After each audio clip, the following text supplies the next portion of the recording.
मदनपुर नगर में वीरवर नाम का राजा राज करता था। उसके राज्य में एक वैश्य था जिसका नाम हिरण्यदत्त था। उसके मदनसेना नाम की एक कन्या थी। एक दिन मदनसेना अपनी सखियों के साथ बाग में गई। वहां संयोग से सोमदत्त नामक सेठ का लड़का धर्मदत्त अपने मित्र के साथ आया हुआ था। वह मदनसेना को देखते ही उससे प्रेम करने लगा। घर लौटकर वह सारी रात उसके लिए बेचैन रहा। अगले दिन वह फिर बाग में गया। मदनसेना वहां अकेली बैठी थी। उसके पास जाकर उसने कहा, तुम मुझसे प्यार नहीं करोगी तो मैं प्राण दे दूंगा। मदनसेना ने जवाब दिया, आज से 5वें दिन मेरी शादी होने वाली है, मैं तुम्हारी नहीं हो सकती। वह बोला, मैं तुम्हारे बिना जीवित नहीं रह सकता।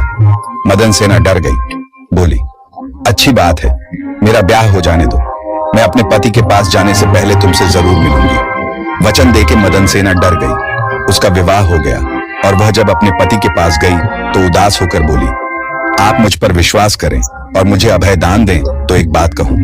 पति ने विश्वास दिलाया तो उसने सारी बात कह सुनाई। सुनकर पति ने सोचा कि यह बिना जाए मानेगी तो है नहीं, रोकना बेकार है। उसने जाने की आज्ञा दे दी। मदनसेना अच्छे अच्छे कपड़े और गहने पहनकर चली। रास्ते में उसे एक चोर मिला। उसने उसका आंचल पकड़ लिया।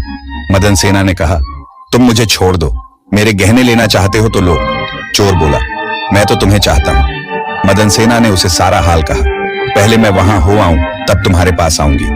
चोर ने उसे छोड़ दिया। मदनसेना धर्मदत्त के पास पहुंची।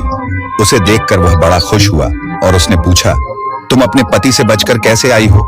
मदनसेना ने सारी बात सच सच कह दी। धर्मदत्त पर उसका बड़ा गहरा असर पड़ा। उसने उसे छोड़ दिया।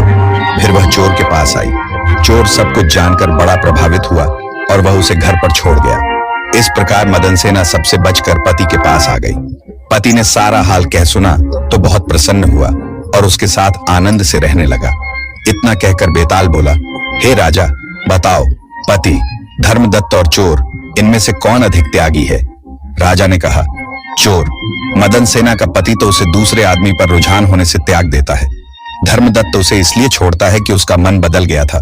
फिर उसे यह डर भी रहा होगा कि कहीं उसका पति उसे राजा से कहकर दंड न दिलवा दे। लेकिन चोर का किसी को पता न था, फिर भी उसने उसे छोड़ दिया, इसलिए वह उन दोनों से अधिक त्यागी था।